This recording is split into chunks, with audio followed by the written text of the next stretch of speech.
الحمدللہ رب العالمین والصلاة والسلام علی محمد الامین اعوذ باللہ من الشیطان الرجیم بسم اللہ الرحمن الرحیم۔ خواتین و حضرات، دین کا صحیح تصور کے زیر عنوان جن مباحث کا ہم مطالعہ کر رہے ہیں ان میں اس بنیادی مقدمے پر مختصر گفتگو پچھلے لیکچرز میں ہو گئی تھی کہ دین کی حقیقت اللہ کی عبادت، اور عبادت اردو میں بھی ایک مستعمل لفظ ہے۔ آپ اس مفہوم کو تھوڑی دیر کے لیے ذہن سے نکال دیں۔ یہاں میں نے اس کو اسی لیے واضح میں لکھا ہے تاکہ یہ واضح رہے کہ یہ ایک اصطلاح بن گئی ہے جس کو اب ہم قرآن مجید سے سمجھیں۔ اللہ کی عبادت ہونے کی حیثیت سے دین کو یا دین کی حقیقت کو دوسرے لوگوں نے کیسے دیکھا ہے، اس میں صوفیہ کا نقطہ نظر، اور صوفیہ سے میں نے واضح کر دیا تھا کہ مراد وہ اہل علم ہے ہمارے ہاں، وہ علماء ہیں، وہ جلیل القدر علماء ہیں جن کا اس امت پر اور اس امت کے علم و عمل پر غیر معمولی اثر ہے۔ نہ امام غزالی کے اثرات کوئی معمولی ہیں اور نہ امام الہند شاہ ولی اللہ کے اثرات کوئی معمولی ہیں۔ یہ متصوف علماء ہیں، یعنی وہ علماء ہیں جن کی تصوف میں بڑی غیر معمولی دلچسپی ہے اور جو اصلاً تصوف ہی کی تعبیر کو صحیح سمجھتے ہیں۔ انہوں نے اس کو کس کس زاویے سے دیکھا ہے، یا اگر اس زاویے سے ہٹ کر دیکھا ہے تو اس کی کیا تصویر ہمارے سامنے آتی ہے، اس کا ایک اجمالی بیان جتنا اس وقت ممکن تھا وہ میں نے آپ کے سامنے رکھ دیا۔ اب اس کے بعد ہم جب اسی بحث میں آگے بڑھتے ہیں تو جہاں مولانا سید ابو العلا صاحب مودودی کی تعبیر زیر بحث آتی ہے وہ ذرا بعد کا معاملہ ہے، یعنی اسی عبادت میں ذرا آگے، وہاں یہ اختلاف نہیں ہے کہ وہ دین کی حقیقت کچھ اور بیان کرتے ہیں، وہ بھی دین کی حقیقت عبادت ہی بیان کرتے ہیں۔ ان کے ہاں اسی چیز کو ان کی پوری دعوت میں بنیاد کی حیثیت حاصل ہے، یعنی اختلاف نہ اس آیت کے معاملے میں ہے نہ اس کو دین کی حقیقت قرار دینے کے معاملے میں۔ وہ بھی اپنی ساری کی ساری دعوت اسی اصول پر پیش کرتے تھے کہ ہم انسانوں کو بندگی رب کی طرف بلاتے ہیں، تو اس وجہ سے یہ بحث نہیں ہے۔ چنانچہ قرآن کی 4 بنیادی اصطلاحیں میں بھی انہوں نے جن اصطلاحوں کو موضوع بنایا ہے ان میں سے ایک الہ ہے، ایک رب ہے، ایک عبادت ہے اور ایک دین، اور الہ اور رب کو بنیادی اصطلاح بنانے کے وجود تو ان کے فکر میں ہے، لیکن اگر عبادت اور دین کو آپ دیکھیں تو اس میں کوئی شک نہیں کہ یہ دونوں بنیادی اصطلاح ہیں۔ یعنی الہ اور رب کو کیوں انہوں نے شامل کیا؟ اللہ تعالیٰ کی اور بھی بہت سی صفات ہیں اور نام ہے، وہ رحمان بھی ہے، وہ رحیم بھی ہے، تو اس میں سے انہوں نے الہ اور رب کو بنیادی اصطلاح قرار دے کے 4 بنیادی اصطلاح، کتاب کا نام یہی ہے، اس کو موضوع بنایا۔ میں نے یہ عرض کیا کہ الہ اور رب کو اس میں شامل کرنے کی وجہ تو آگے سمجھ میں آ جائے گی کہ جو ان کا بنیادی فکر ہے اس کی وجہ سے انہوں نے اس کو موضوع بنایا ہے، لیکن عبادت اور دین کے بنیادی اصطلاحات ہونے میں کوئی دو رائے نہیں ہو سکتی۔ یعنی عبادت جیسے کہ ہم بھی کہہ رہے ہیں اور دین جیسے کہ اس کے فوراً بعد زیر بحث آ جائے گا، یہ بنیادی اصطلاحات، اس میں کوئی شک نہیں۔ تو اختلاف یہاں نہیں، یعنی یہاں تک اتفاق کے ساتھ میں نے صوفیہ کے مسلک پر یا مذہب پر یا نقطہ نظر پر اس لیے یہاں گفتگو کر دی تھی کہ ان کے یہاں ہی کچھ مسائل پیدا ہو جاتے ہیں، یعنی عبادت کا جو مدعا انہوں نے بیان کیا اس میں ہو جاتے ہیں، اور جنہوں نے عبادت کو بنیاد بنا کر دین کی حقیقت کو سمجھا وہ ویسے بھی اکلے قلیل ہے، زیادہ تر معاملے کو دوسری جانب لیتے ہیں، یعنی جیسے کہ اس کی تفصیل میں نے شاہ ولی اللہ صاحب کے حوالے سے یا بعض دوسرے بزرگوں کے حوالے سے کر دی تھی۔ اس کے بالکل برخلاف مولانا مودودی صاحب اس بنیادی مقدمے میں کوئی اختلاف نہیں آتا، یعنی جس طرح کہ باقی امت کے علماء نہیں آتے۔ اس امت کی 14 صدیوں کی علمی تاریخ میں سوائے متصوفین کے باقی سب لوگ اس بنیادی مقدمے میں کوئی اختلاف نہیں کرتے، یعنی دین کی حقیقت عبادت ہے اور اللہ تعالیٰ نے اس آیت میں اس کو بیان کیا۔ تو مودودی صاحب کو بھی اس سے کوئی اختلاف نہیں۔ آگے وہ کہاں مختلف ہوتے ہیں یا کہاں ان کا نقطہ نظر ان کے پورے فکر میں یہیں سے اپنی اساسات اور اپنی بنیادیں قائم کرتا ہے، وہ ہم تھوڑی دیر میں دیکھتے ہیں۔ قرآن مجید نے جگہ جگہ بڑی وضاحت کے ساتھ بیان کیا ہے کہ خداوند عالم نے اپنے پیغمبر انسان کو اسی حقیقت سے آگاہ کر دینے کے لیے بھیجے،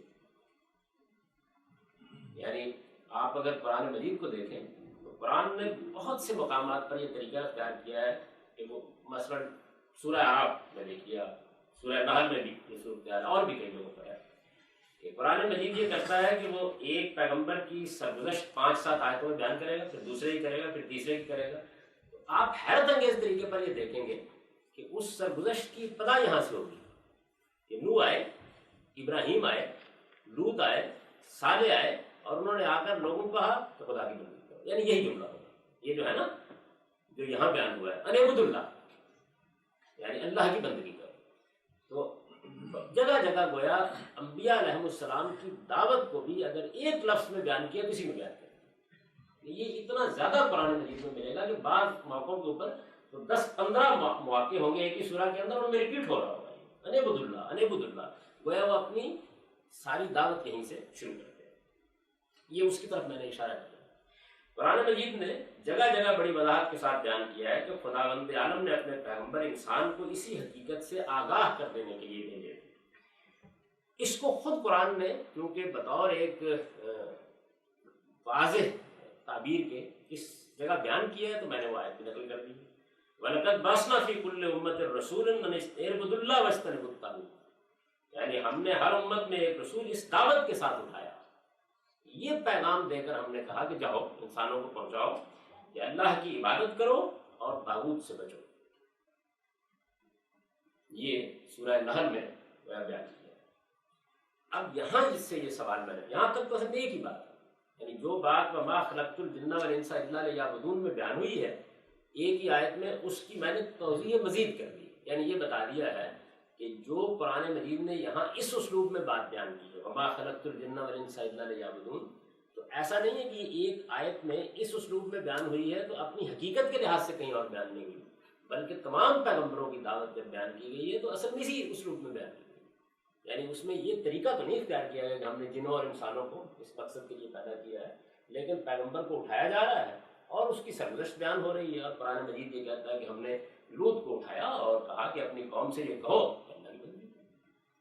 ہم نے نوح کو اٹھایا اور ان سے کہا کہ اپنی قوم سے یہ کہو کہ اللہ کی بندگی کرو، یعنی اللہ کی عبادت کرو. آپ اسی اصطلاح کو لے لیجیے. تو اس اصطلاح کے ساتھ انبیاء علیہ السلام نے دعوت دی ہے. اس کو قرآن مجید نے انبیاء کی دعوت کو جب بیان کرتا ہے بیان جہاں جہاں بھی آپ دیکھیں قرآن مجید میں تو بالعموم وہ اسی طریقے سے اس کو اس جامع تعبیر میں بیان کرتے ہیں. تو یہ میں نے اس کی تاکید مزید کے لیے یہ بات بیان کی ہے.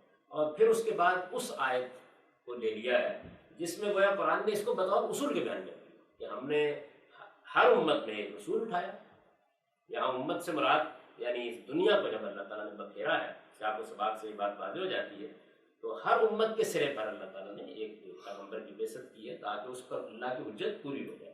اور اس کو جو دعوت پیش کرنے کے لیے بھیجا وہ اس جملے میں بیان ہوئی ان اعبدوا اللہ واجتنبوا الطاغوت. عربی زبان کے طالب علم جانتے ہیں کہ یہاں ان جو ہے یہ گویا تفسیر کا ان ہے، یعنی ایک بات کہی گئی اور پھر یہ کہا گیا کہ جو دعوت ان کے ہاتھ میں دی گئی، جو پیغام ان کے ہاتھ میں دیا گیا وہ یہ ان اعبدوا اللہ واجتنبوا الطاغوت. اس عبادت کے معنی کیا ہے؟ یعنی یہ سوال پیدا ہوتا ہے. اب اس کے بعد دوسرا سوال یہی ہونا چاہیے کہ اگر یہ بات معلوم ہو گئی کہ دین کی حقیقت اللہ کی عبادت ہے، کہ اللہ تعالیٰ کا بندوں سے جو اصل مطالبہ ہے یا بنیادی مطالبہ ہے وہ یہی ہے کہ وہ اس کی عبادت کریں. میں پھر عرض کر دیا کہ اردو کے لفظ عبادت کو ذہن سے نکال دیں تھوڑی دیر کے لیے، کیونکہ ہمارے ہاں اردو میں لفظ عبادت بالکل اور مفہوم میں بولا جاتا ہے. تو اللہ تعالیٰ یہ کہتے ہیں کہ مطالبہ یہی ہے. اب یہ سوال ظاہر ہے اہم ترین سوال بن گیا کہ پھر اس عبادت، اس لفظ عبادت کے معنی کیا مطلب ہے اس کا؟ یعنی اللہ تعالیٰ جب کہتے ہیں کہ میری عبادت کرو تو اصل میں کیا کہتے ہیں؟ ہم اپنی زبان میں اس کو کیسے ادا کریں؟ تو یہاں رک کر مجھے چند چیزیں آپ کو بتانی ہے. اسی سے اصل میں جو دوسرا نقطہ نظر ہے، یعنی مولانا سید ظفر اللہ صاحب مودودی کا نقطہ نظر ہے، اس میں اور میرے نقطہ نظر میں، یا جیسے کہ میں نے اشارہ کیا تھا کہ جو ہمارے علماء کا ایک سلسلہ چلا آ رہا ہے اس کے نقطہ نظر میں جو فرق باقی ہوتا ہے وہ اگرچہ یہاں نمایاں نہیں ہوتا لیکن اس کی بنیاد یہاں سے بنتی ہے. ایک لطیف فرق ہے معنی کی تعین میں جس کو مجھے ذرا کچھ مثالوں کے ساتھ واضح کرنا ہوگا، سمجھانا ہوگا. اس کے بعد آپ جب آگے بڑھیں گے تو آپ یہ دیکھیں گے کہ وہی لطیف فرق اصل میں بنیاد بن گیا ہے دو تعبیروں. اگرچہ وہ یہاں تو محسوس ہوگا کہ نہیں کوئی اتنی بڑی بات نہیں ہے، یعنی کوئی اتنا بڑا مسئلہ نہیں، لیکن وہ بن گیا اور وہ چیز خود نمایاں ہو جائے گی آگے کے بعد۔ جب ہم کسی لفظ کے معنی طے کرتے ہیں تو ایک تو بڑا سادہ طریقہ ہے نا جو ایک عام آدمی اختیار کرتا ہے، وہ طریقہ یہ ہے کہ وہ کسی زبان کا لغت اٹھائے گا اور وہاں سے اس کو معنی دے گا اگر اس کو معلوم نہیں۔ اچھا، اگر اس کو معلوم ہے تو معلوم ہونے کا کیا مطلب ہوتا ہے؟ یعنی اصل میں وہ ان معنی میں الفاظ کو استعمال کر رہا ہو روزمرہ زندگی میں، یعنی دو ہی شخص صورتیں ہوتی ہیں، معلوم نہیں ہے تو لغت اٹھائے گا دیکھ لے، اور اگر معلوم ہے تو وہ اس کا معلوم ہونا کوئی شعوری عمل نہیں ہوتا، یعنی ایسے نہیں ہوتا کہ اس نے ان معنی کو طے کیا ہوتا ہے، وہ اصل میں بے تکلف ان معنی میں استعمال کر رہا ہوتا ہے، اور سادگی سے اگر کوئی پوچھے کہ اس لفظ کا کیا مطلب ہے تو بتا دیتے گا، کوئی بڑا مسئلہ اگر نہ پیدا ہو تو بتا دے گا۔ لیکن لفظ کے معنی جب علمی سطح پر سمجھنے کی کوشش کی جاتی ہے تو بہت معمولی سی غلطی بہت بڑی غلطی ہے، یعنی اگرچہ وہ ہوتی بہت معمولی سی غلطی لیکن بن بہت بڑی غلطی جاتی ہے۔ اس کی وجہ کیا ہے؟ اس کی وجہ یہ ہے کہ جب لفظ کے معنی آپ کسی دوسری زبان سے طے کر رہے ہوتے ہیں تو آخر کیسے طے کریں؟ استعمالات سے طے کریں، یعنی ایسا تو نہیں ہوتا کہ انگریزی زبان میں کسی لفظ کے آپ معنی طے کرنا چاہتے ہیں تو آپ کو ساری کی ساری انگریزی قوم آ کے بتائے گی کس کے معنی کی، ایسا تو نہیں ہوتا۔ یعنی جو انگریزی زبان کے انگریز ماہرین بھی ہوں گے وہ بھی اصل میں کیا کر رہے ہوتے ہیں، وہ اپنی قوم کے اندر اس لفظ کے استعمالات کا جائزہ لے رہے ہوتے ہیں، یعنی زبان کے بننے کے عمل میں تو کوئی منطق کار فرمانی ہوتی، لوگوں نے لفظ کو بولنا شروع کر دیا، وہ مختلف پہلوؤں سے اس کو استعمال کرتے چلے جاتے ہیں۔ یہ استعمال ایک خاص سطح پر جب پہنچ جاتا ہے تو بے شمار لفظ کے پہلو وجود میں آ جاتے ہیں۔ اب ایک آدمی لغت مرتب کر رہا ہے یا کسی تحریر میں معنی سمجھ رہا ہے تو وہ کیا کرے گا؟ وہ یہ کرتا ہے کہ وہ اس زبان کے استعمالات کو دیکھتا ہے، کیسے کیسے اہل زبان اس کو استعمال کرتے ہیں۔ یہ دیکھنے کا عمل جس طرح کہ میں نے عرض کیا اگر بہت گہری نظر سے نہ ہو تو اس میں صورتحال وہ ہوتی ہے جو وہ اس فارسی کے شاعر نے بڑی خوبصورتی سے بیان کیا نا اس کو، کہ میں محمل کے پیچھے، محمل جانتے ہیں اونٹ پر جو قیاوا ہوتا ہے، تو پرانے زمانے میں لیلا اسی میں سفر کرتی تھی، یعنی اس وقت ریلوے سیلون اور جہاز ابھی وجود میں نہیں آئے تھے، تو اس نے بیان کیا ہے کہ رفتم کے خار از باکش محمل نہاں شد از نظر یک لہذا غافل گشتم و ست سالہ رہا ہوں۔ میں جا رہا تھا محمل کے پیچھے پیچھے اور خیال تھا کہ کہیں نہ کہیں ناکہ رکے گی تو ملاقات ہو ہی جائے گی، نظریں نہیں ہٹائی میں نے لمحے بھر کے لیے، چلتے چلتے پاؤں میں کانٹا چبھ گیا، میں نے کہا کہ کانٹا نکال لوں، جھکا کانٹا نکالا، اٹھا تو ایک لمحے کی غفلت ہوئی اور 100 سال کی رات ہوئی۔ رفتم کے خارج پاکشم، چلتے چلتے خیال ہوا کہ کانٹا نکال لوں پاؤں سے، محمل نے آشودہ نظر، محمل آنکھوں سے یک لہجہ غافل گشتم ہو 7 سالہ رات، غفلت تو ایک ہی لہجے کی ہوئی، ایک لمحے کی ہوئی، لیکن راستہ 100 سال کا دور جاتا ہے۔ تو زبان کے معاملے میں بھی غلطی بالکل ایسی ہوتی ہے کہ یک لہجہ غافل گشتم ہو 7 سالہ۔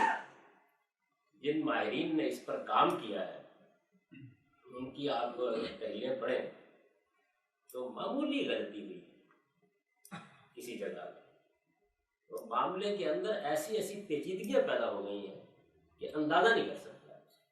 میں نے کئی مرتبہ طالب علموں سے کہا ہے کہ ایک بڑی ہی نادر، بڑی ہی نفیس، بڑی غیر معمولی بحث، کیونکہ یہ زیادہ تر عربی زبان میں ہے اس طرح کی بحثیں قرآن مجید کی زبان کے بارے میں، وہ مولانا حمید الدین شاہی نے سورہ تحریم کی جو آیت ہے فقط صدق قلوبکما اس پر کی ہے، اور چونکہ اس حصے کا سورہ تحریم کی تفسیر کا مولانا امین حسن نے اردو میں ترجمہ کر دیا، تو جو لوگ اس نزاکت کو سمجھنا چاہیں کیا چیز ہوتی ہے زبان میں، یعنی اس میں ان کو اعتراض ہے ان معنی پر جو لوگوں نے اس لفظ سمجھے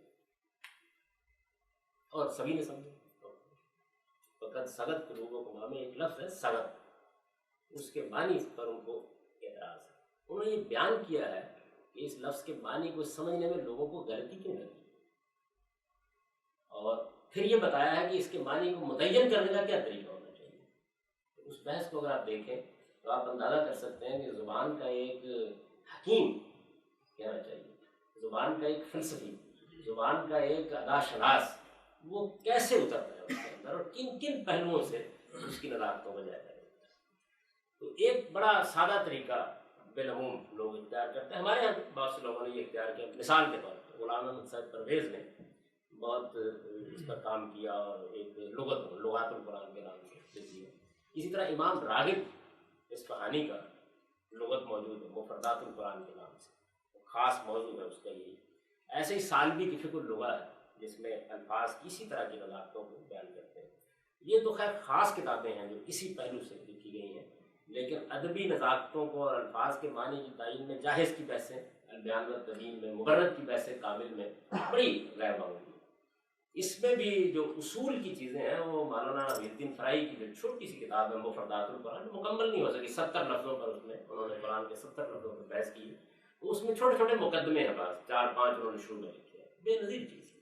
یعنی وہ یہ بتاتی ہے کہ ایک لفظ کے کو دیکھنے کے لیے اس میں خاص طور پر وہ بحث دیکھنے کی ہے، جس میں انہوں نے مبرد کی ایک غلطی پر، جو خود ایک بڑا غیر معمولی آدمی ہے اس فن میں، تنقید کی ہے اور یہ بتایا کہ دیکھیے کیسے ایک شعر کے اندر سے معنی کو متعین کرنے میں غلطی ہے۔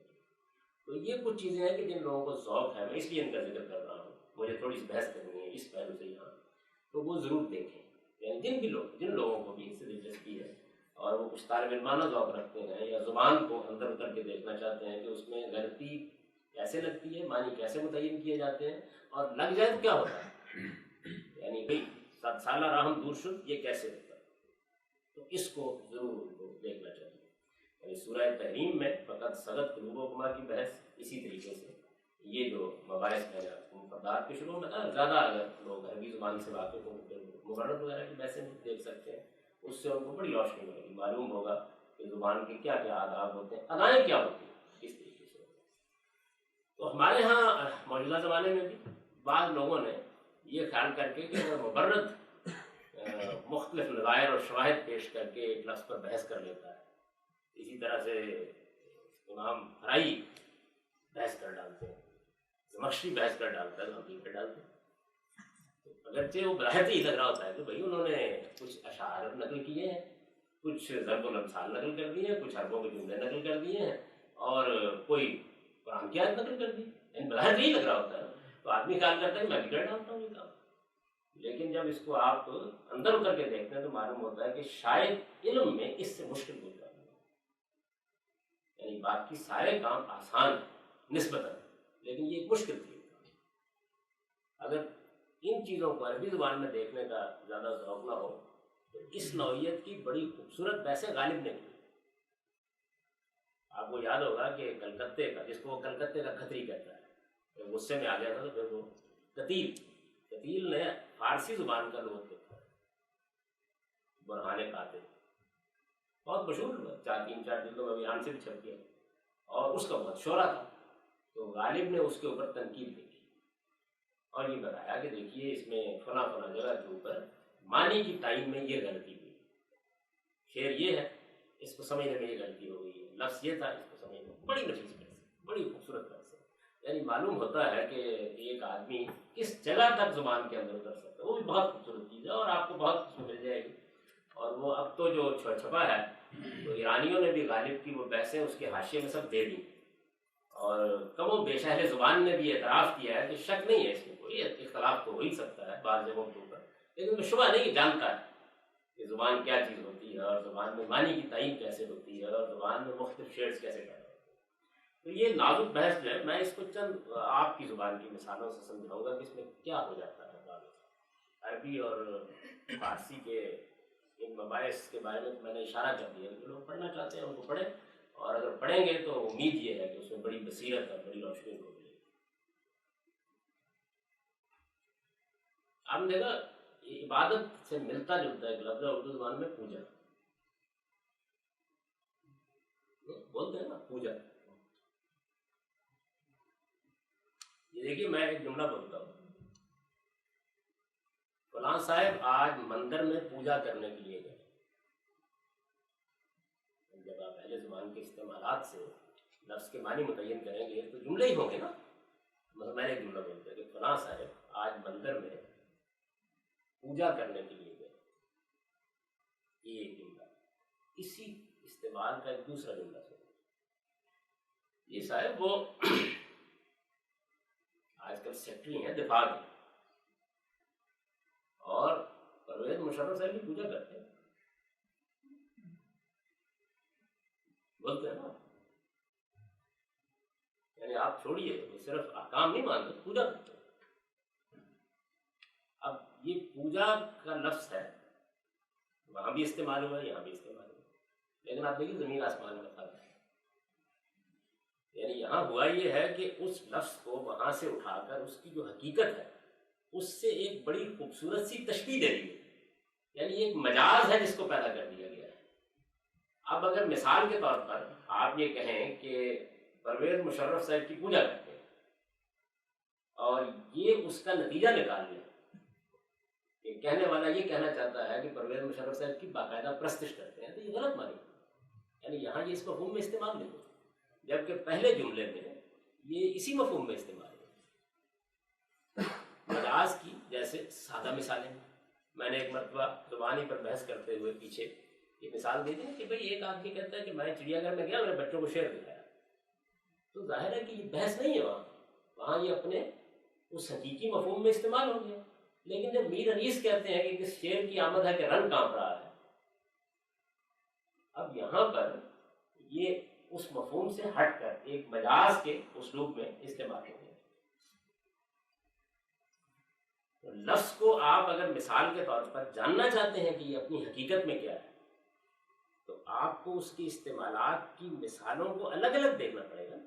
یعنی کہیں وہ اپنی حقیقت کے لحاظ سے استعمال ہوا ہوگا، کہیں وہ کسی مجاز میں استعمال ہو گیا ہوگا، کہیں وہ کسی تشبیہ کے لیے استعمال ہو گیا ہوگا، اور کسی جگہ کے اوپر وہ اپنے مظاہر پر استعمال ہو گیا ہوگا. یعنی لفظ کے پھر مظاہر بھی ہوتے ہیں، ان میں استعمال ہو گیا ہوگا. اب ہوتا کیا ہے؟ ہوتا یہ ہے کہ اگر آدمی اس فرق سے واقف نہ ہو تو وہ اس نے ایک استعمال لیا، دوسرا لیا، تیسرا لیا، چوتھا لیا.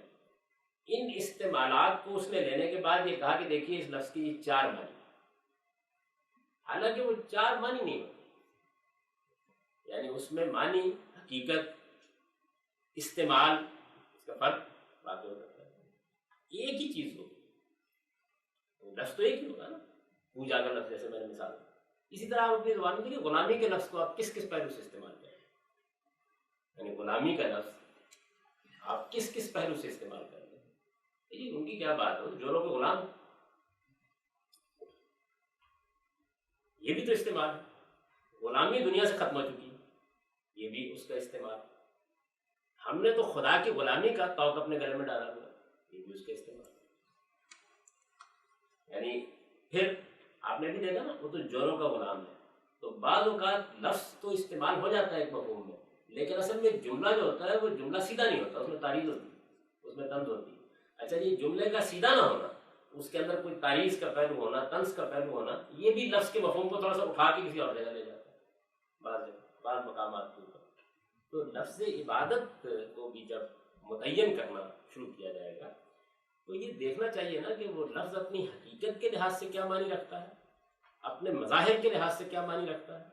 یہ دیکھنا پڑے گا نا اس کے لحاظ سے. جیسے میں نے لفظ پوجا کی مثال دی کہ آپ اگر اس کے معنی مندر کی جگہ سے اخذ کریں گے تو اور صورتحال پیدا ہو جائے گی، اور اگر آپ اس کے معنی فلاں صاحب کی، وہ تو پوجا کرتا ہے، وہ صرف ان کی بات ہی نہیں مانتے، وہ تو ان کی پوجا کرتے ہیں.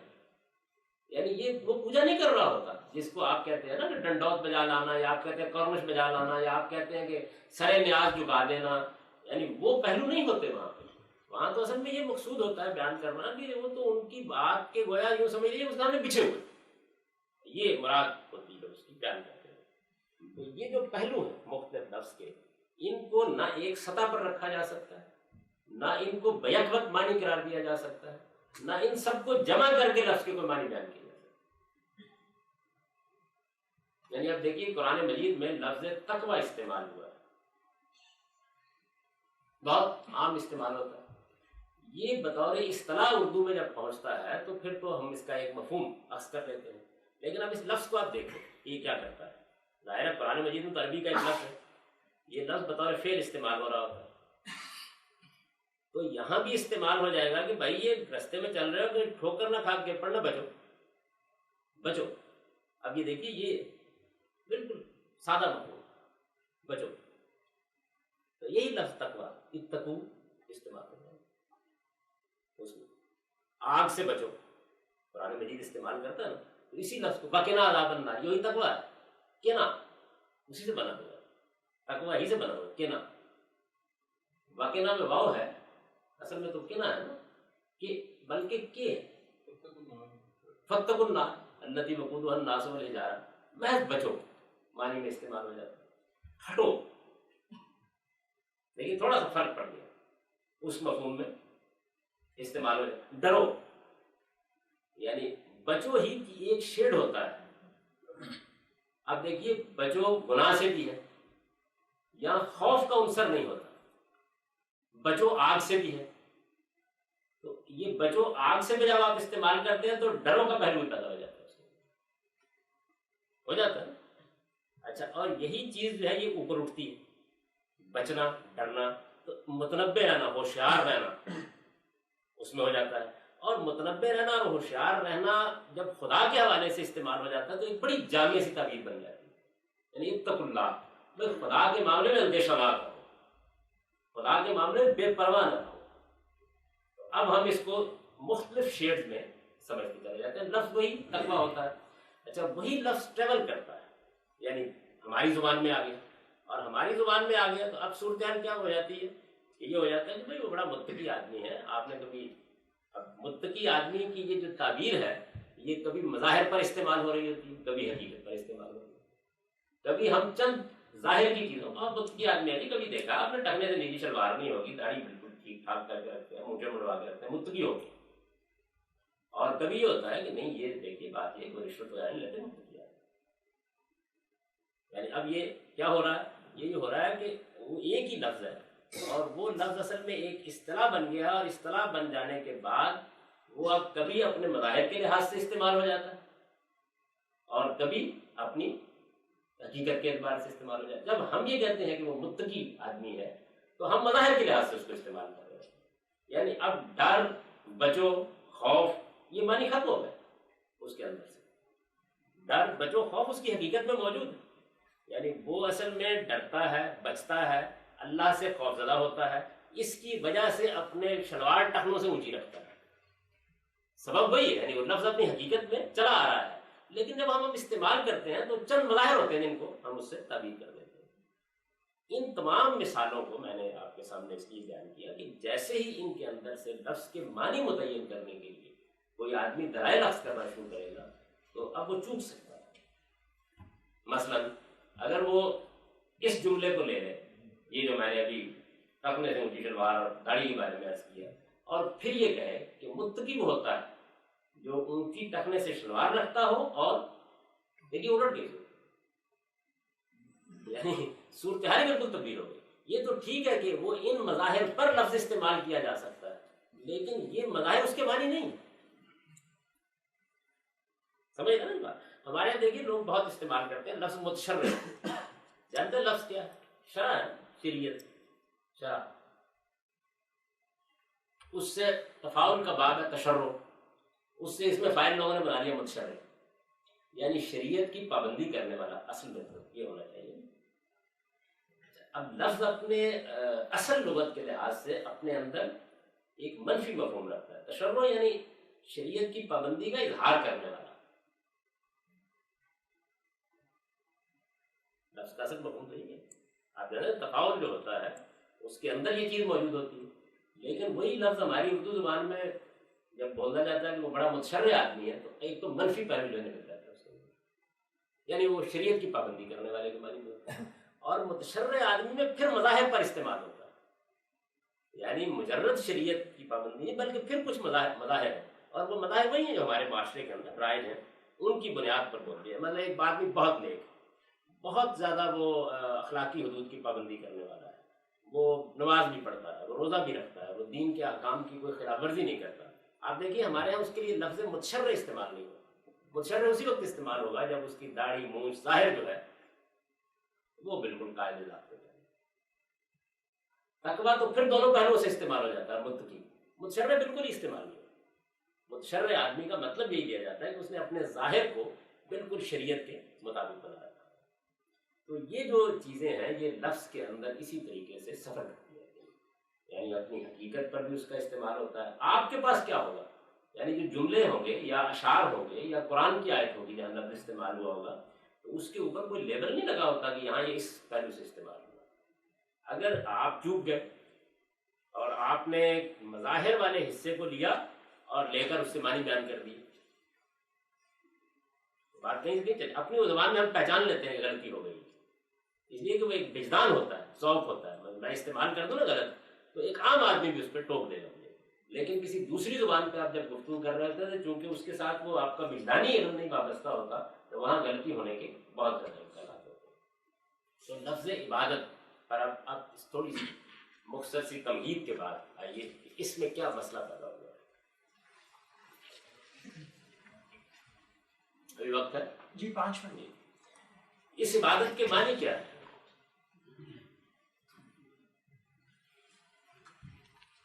اس عبادت کے معنی کیا ہے یہ اگر غور کیجئے تو سورہ نحل کی اسی آیت سے واضح ہے.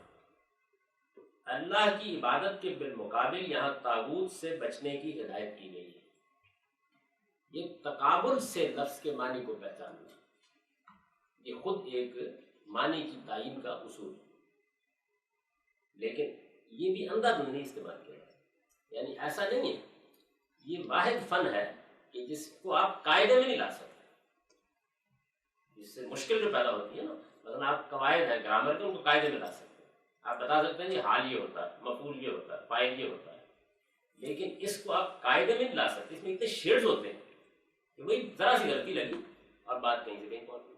یعنی آپ تقابل سے لفظ کے معنی بعض جگہوں پر بالکل نمایاں ہوں گے، بعض جگہوں پر نہیں ہوں گے. آپ اگر اس میں دیکھنا چاہیں تو جس زمانے میں نے بحث کی تھی رجم کے موضوع پر، بڑی تفصیلی بحثیں اور میری کتاب برہان میں چھپی ہوئی ہیں مختلف اہل علم کے ساتھ، اس میں قرآن مجید کی ایک آیت زیر بحث آ گئی تھی، محصنات غیر مصافحات ولا متخذات اخدان. یعنی بعض لوگوں نے، بعض اہل علم نے اس آیت سے استدلال کیا تھا ہمارے نقطہ نظر کے خلاف، اور اس میں لفظ محصنات کے کیا معنی ہے یہ موضوع بن گئے تھے. کیونکہ مولانا سید ابر اللہ صاحب مودودی نے در حقیقت یہاں سے جواب دیا ہے اس بحث کا.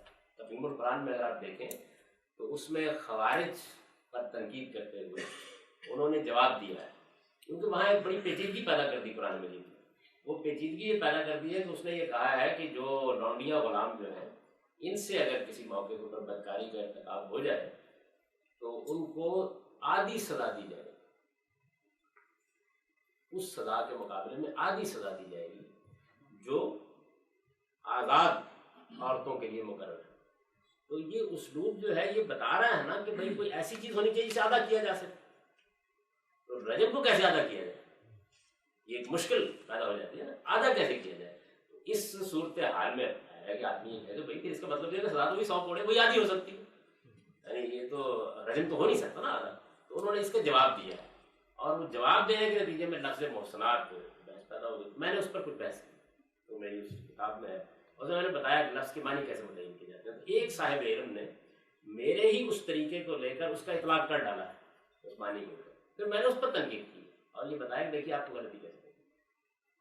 یعنی وہ بحث جو ہے اس میں بھی آپ دیکھ سکتے ہیں کہ کس طریقے سے لفظ اپنے مفہوم کو. ابھی ہم آگے کریں گے، لفظ اور آ رہا ہے بڑا اہم، اقامت دین، اس میں بھی بالکل اسی طریقے سے مسئلہ در مسئلہ پیدا ہوتا چلا گیا، اور وہ لفظ کا مفہوم ہے جس کو جس جگہ سے سمجھنا چاہیے وہیں غلطی.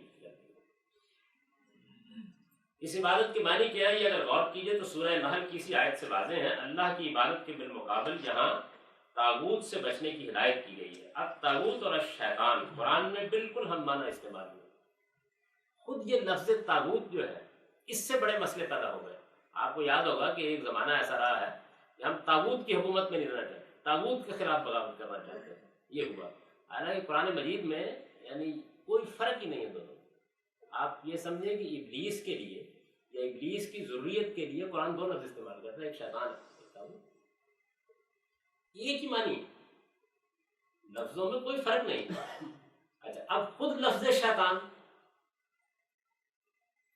بھائی ابلیس کے لیے تو اس میں علم بن گیا ہوا ہے. ابلیس کا تو ایک نام شیطان ہو گیا، یعنی جس طرح اس کا نام ابلیس ہے ایسے ہی اس کا نام ایک شیطان بھی ہو گیا. شیطان آیا تھا میرے پاس، شیطان نے الہام کر دیا بولتے ہیں. لیکن یہ لڑکا بڑا شیطان ہے، یہ بھی تو اس کا استعمال ہے. اب یہاں تو وہ ابلیس نہیں ہوتا، نہیں ہوتا. اس پر شیطنت سوار ہے.